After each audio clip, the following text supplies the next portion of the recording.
we definitely want to speak to some of the things that's been going on in our society. It reminds me of what Dr. Martin Luther King has said, that there is two split different Americas. In one America, you get killed by sleeping in your car, selling cigarettes, or playing in your backyard. And in another America, you get to storm the Capitol and no tear gas, no massive arrests, no none of that. So I think it's obvious. It's 2021. I don't think anything has changed. We want to still acknowledge that. We want to still push for the change that we look for. But as of yet, we have not seen it. We want to continue to keep conversations alive and do our part. Boston Celtics star Jaylen Brown, direct and on point. He also tweeted, taking a knee is disrespectful to America, but storming the Capitol is not. For a while there was wonder if the NBA games would go on last night. Miami-Boston stood down, talked it out before coming out and taking the knee.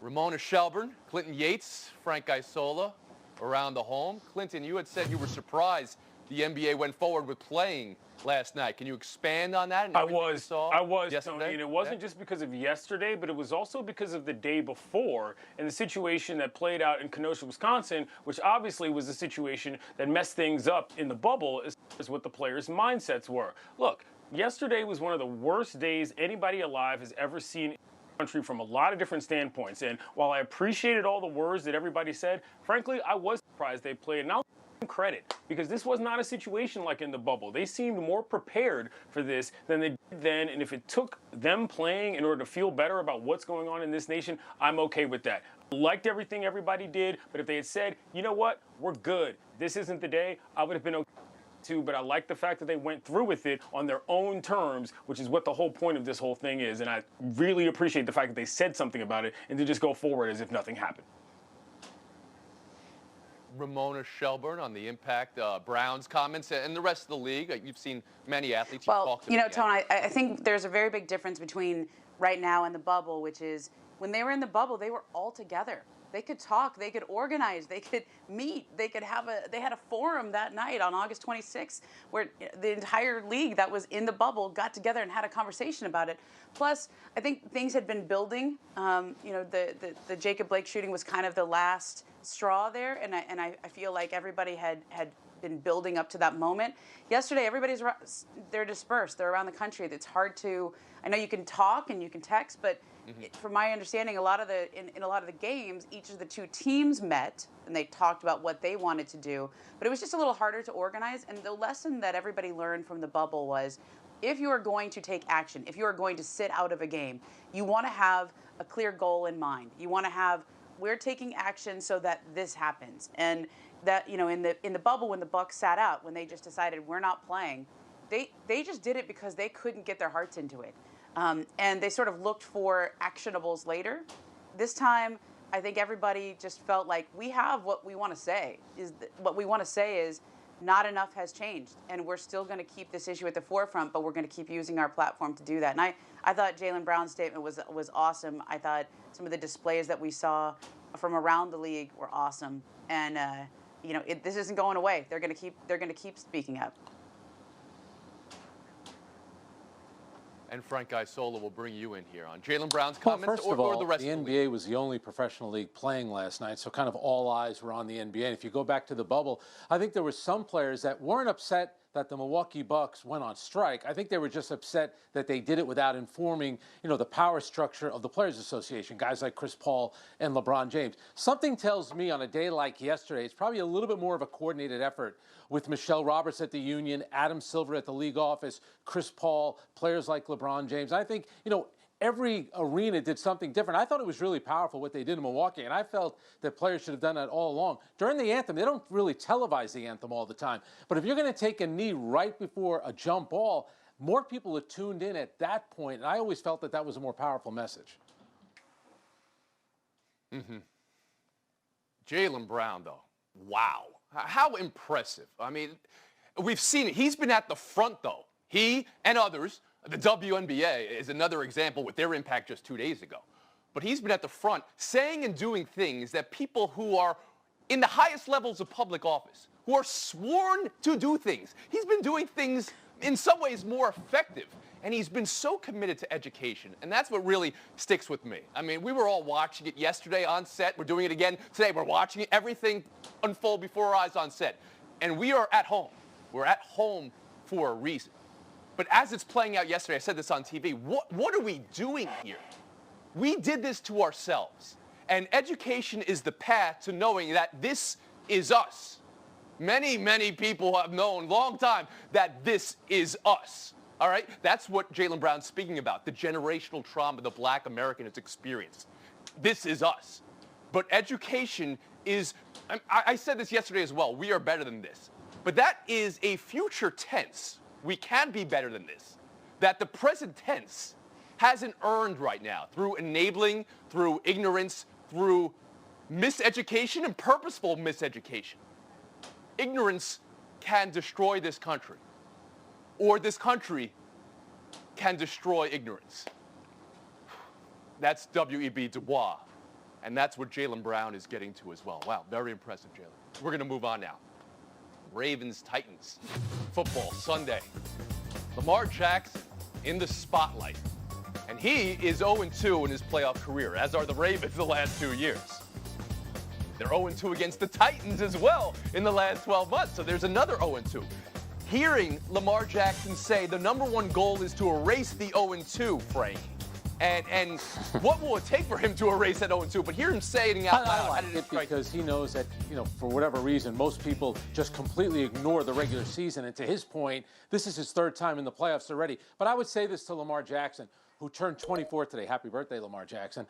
Peyton Manning was 0-3 his first 3 playoff games.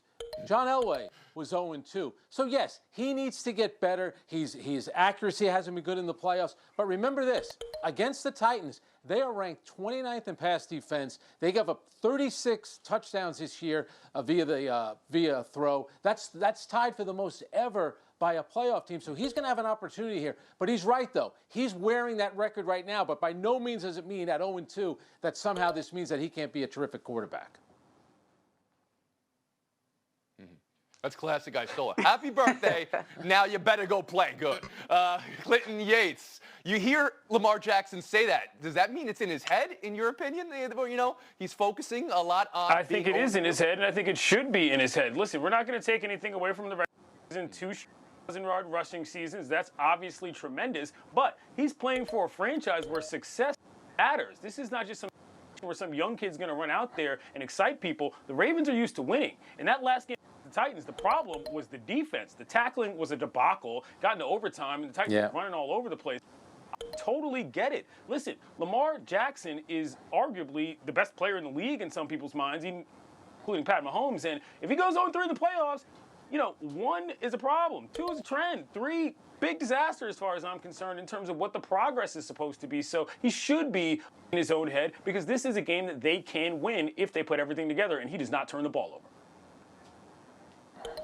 And Ramona, how do you hear Lamar saying the goal is we got to break? First of all, congratulations to all of you guys for not saying the banned word, even though Lamar Jackson said the banned word. We're careful. Oh, he did. Okay. Thank you for putting it out there. The word starts with an N. He's talking about a storyline that has been built up through the years. Thank you for inviting that in. But I don't use that because you people have cheapened it beyond Lamar, repair. Go ahead. Is that he's putting it on himself. And I actually don't think it's all on him. This is a totally different year than last year. Last year he was MVP and he was running away with all these historical records. This year they've been a good team, not running away with the league. He's not running away with the MVP. I mean, to me, they shouldn't really be a huge favorite in this game. I think they are a slight favorite right now, but I don't think anybody's expecting them to roll here. This is a team that was a sort of middle of the pack playoff team. They're not supposed to win right now, right? Like, in other words, they're not supposed to go to the Super Bowl. But I like that he puts it on himself because he's a quarterback. And even though a lot of the other issues that they've had this year related to COVID, related to the defense, like, he's a quarterback. He's a leader. And I like that he puts that on his shoulders even though he is so young. Okay. One more quarterback story, one more leader story. Deshaun Watson sent out the tweet yesterday, and we wondered whether he was unhappy in Houston. And today, Pro Football Talk, writing up, there's some people growing buzz around the league that Watson could ask for a trade, and that is current contract wouldn't preclude that.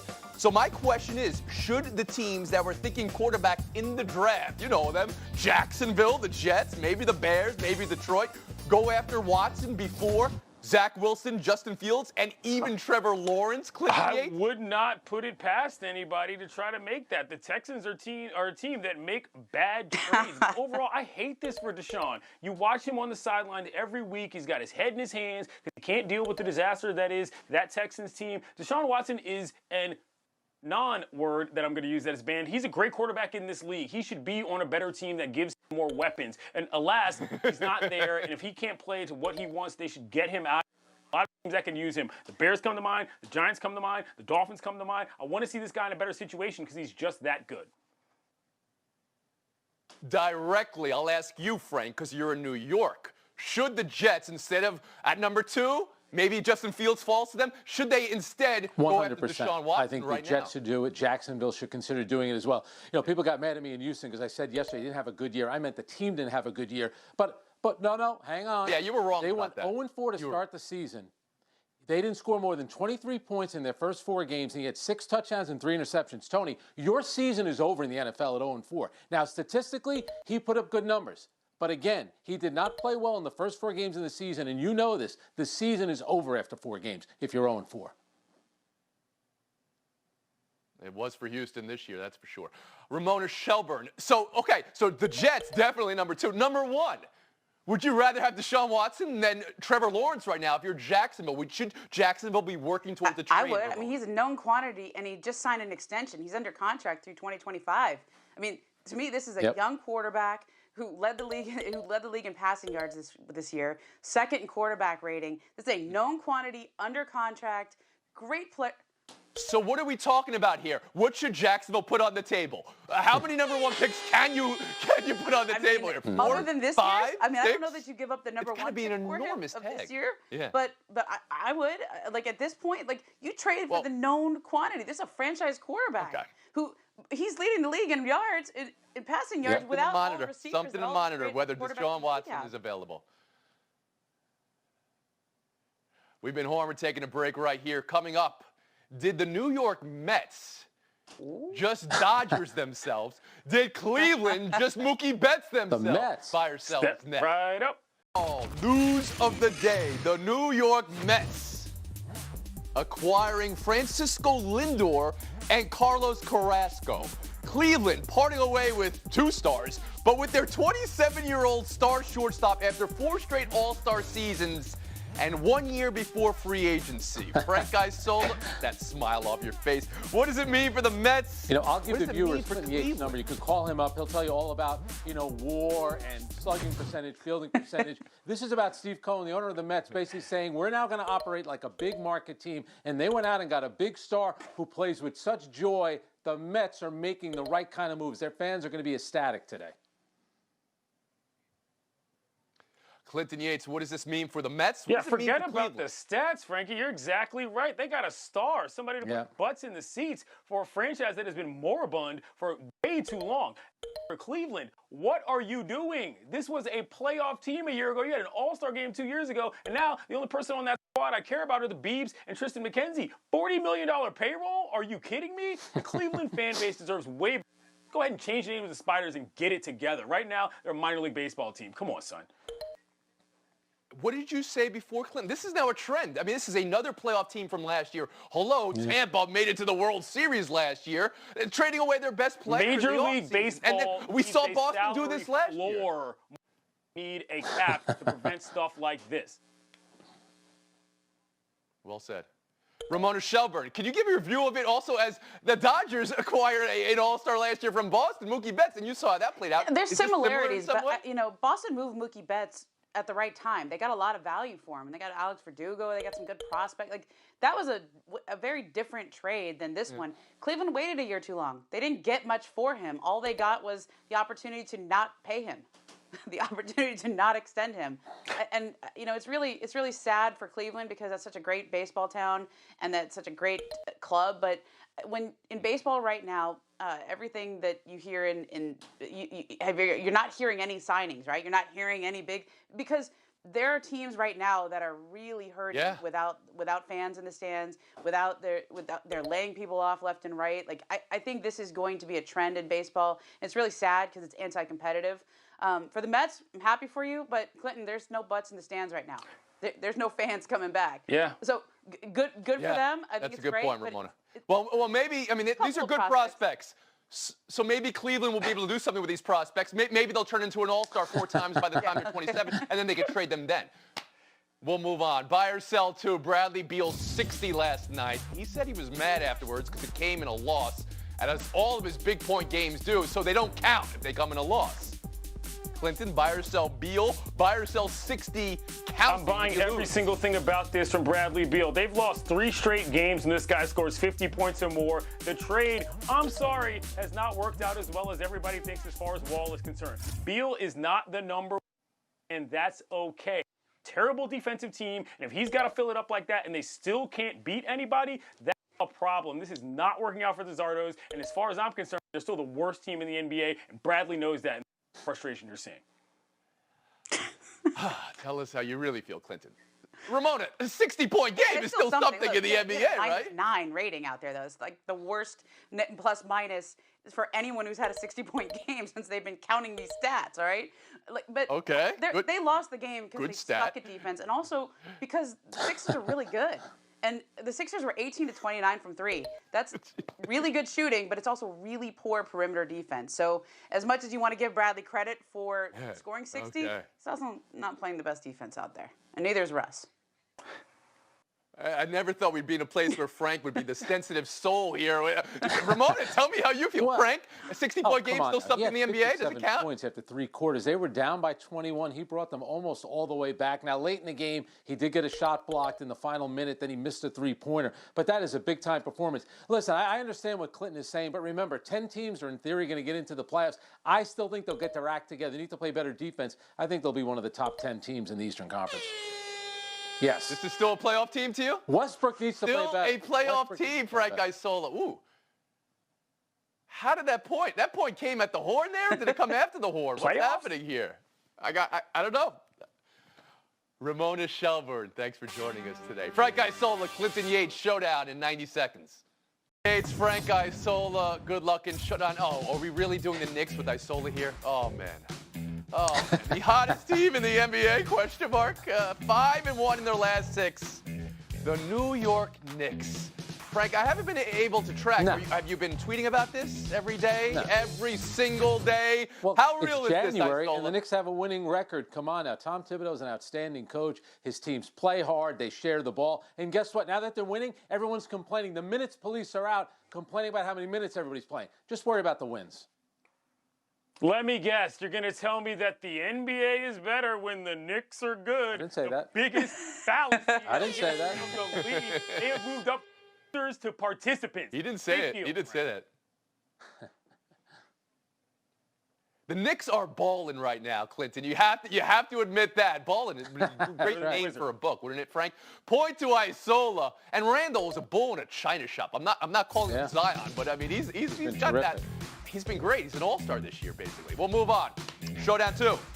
Sean Payton's idea to quarantine 50,000 humans for fans for 2 weeks so they can have a full Superdome. Is he on to something here, Clinton? Absolutely not. Stop trying to distract us from the fact that you don't know what's going on with your quarterback situation and the fact that old man Drew Brees can't get the ball to the field. You got problems and who's in the crowd. Why don't you worry about your personnel on the field? He's been killing Drew Brees all year. He's back in the playoffs yet again. You know what? If 50,000 people are going to get tested for free, it wouldn't be the worst thing. But remember, the Saints' last 2 home playoff games, they lost both of them. For free? You paying, Frank? The Saints are. You're such a wet blanket, Frank. Point, Clinton Yates. Showdown 3. This will decide the game. Oh, I love this story. San Diego Padres will be World Series champions this year. Who said it? Newest Padre and signee Ha-Sung Kim. Yes, the rookie. He had 30 home runs in Korea last year. Can a rookie without any major league experience announce his team is going to win the World Series before playing a game, Somebody Frank? should tell him, you're not going to the Yankees. You're going to the Padres. How did this become about the Yankees? The Padres are the most exciting team, and they're in the West. Look out, Dodgers. Fear the Friars. point game FaceTime Clinton Yates. Take a mute for that guy, Sola. 30 seconds. I'd like to take some time about the situation that's been unfolding in my hometown over the past couple of days. People have said a lot of things about how they think that they're surprised or they can't believe what's going on. None of that really matters. What matters is that what we've been looking at on our TVs for the past week is simply unacceptable. I used to live near the Capitol. I know exactly how the security situation works, and everything that went down there was despicable. Please, please get it together, America. We need this. Please. We're better than this. Maybe not, but we have to try. Thank you very much for that, Clinton Yates. We'll be back tomorrow around the horn.